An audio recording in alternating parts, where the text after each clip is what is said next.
Hello.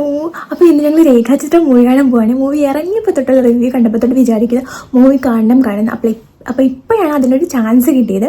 അള്ളിക്കുട്ടിയും കൊണ്ടാണ് പോകുന്നത്. അതുകൊണ്ട് തന്നെ മൂവി കാണാൻ പറ്റുമോ ഇല്ലയോ, നോ ഐഡിയ. എന്തായാലും ഒന്ന് പോയി നോക്കാം. വരുന്നിടത്ത് വെച്ച് കാണാം.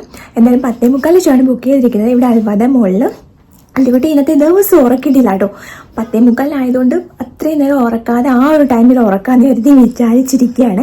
സന്ധ്യ നേരം ഇപ്പോൾ അവളൊന്നും ഉറക്കം തോന്നി വീഴാൻ തുടങ്ങി. പക്ഷെ ഞങ്ങൾ അവളുടെ ഉറക്കത്തിൽ പിടിച്ചു വെച്ച് എന്തൊക്കെയോ കാക്രി ബുക്കറിയൊക്കെ കാണിച്ച് TV ഒക്കെ കാണിച്ച് ഇങ്ങനെ ഉറക്കാതെ പിടിച്ചു വെച്ചിരിക്കുകയാണ്. അവളോട് ദ്രോഹമാണ് ചെയ്യുന്നത്. എന്നാലും അവൾ ക്ഷമിക്കുമെന്ന് വിചാരിക്കുന്നു. മൂവി കാണാൻ വേണ്ടിയിട്ടുള്ള ഒരു പെടാപ്പാടെ. എന്തായാലും ഇത്രയും കഷ്ടപ്പെട്ടിട്ട് മൂവി കാണാൻ പറ്റിയില്ലെങ്കിൽ സങ്കടമാവും. എന്തായാലും ഒന്ന് പോയി നോക്കാം. ഞങ്ങളപ്പോൾ സിനിമ കാണാൻ ഇവിടെ എത്തി. അള്ളിക്കുട്ടി ഭാഗ്യത്തിന് കാറിലിരുന്ന് തന്നെ ഉറങ്ങി കേട്ടോ. സിനിമ കാണാൻ പറ്റുമെന്ന് തോന്നുന്നു. ചിലപ്പോൾ ഇനി ഇടയ്ക്ക് വെച്ചെങ്ങാണ് ഉറന്ന് കരഞ്ഞ് പ്രശ്നമാക്കിയാലേ ഉള്ളൂ. നോക്കാം.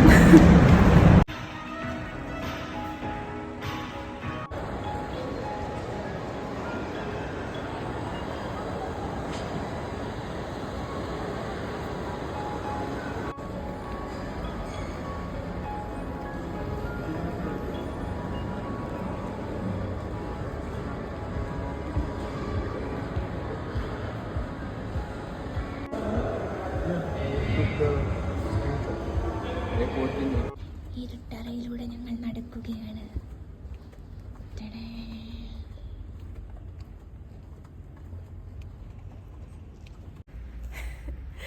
ഞങ്ങൾ 10:35 ആയപ്പോഴേ എത്തി. അതുകൊണ്ട് തന്നെ ഇവിടെ ആരുമില്ല. എല്ലാവരും വരുന്നതേ ഉള്ളൂ. ഞങ്ങൾ മാത്രം. അള്ളിക്കുട്ടൻ നല്ല ഉറക്കത്തിലാണ്. ഓരോരുത്തരായി വരുന്നുണ്ട്. അള്ളിക്കുട്ടനെ ഞാൻ എടുത്തു.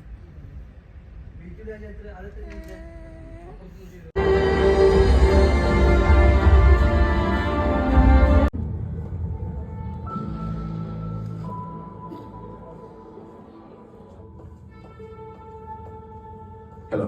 Hi. Good morning, Vincent. അപ്പോൾ ഇൻ്റർവെൽ അള്ളിക്കുട്ടി കൊണ്ടുവന്നിരുന്നു. എന്തായാലും വഴക്കൊന്നും ഇല്ലാതെ സിനിമ കണ്ടിരുന്നു അവളും. അതുകൊണ്ട് ഞങ്ങൾക്കും കാണാൻ പറ്റിയിട്ടോ. ഇനമായി കിടക്കുന്ന മോൾ, ആരുമില്ല, ഞങ്ങൾ മാത്രം. അപ്പോൾ ഞങ്ങൾ മൂവിയൊക്കെ കണ്ടിട്ട് ഇറങ്ങിട്ടോ. മൂവി എന്തായാലും അടിപൊളിയാണ്. എല്ലാവരും പോയി കാണും. സൂപ്പർ ത്രില്ലിംഗ് ആയിട്ടുള്ളൊരു മൂവി. അടിപൊളി. ഇതുപോലെ കഥ മുമ്പ് കണ്ടിട്ടേ ഇല്ല കേട്ടോ. അത്രയ്ക്ക് നല്ലൊരു മൂവിയാണ്. അൽജേനെ ഇഷ്ടപ്പെട്ടു. അപ്പോൾ 3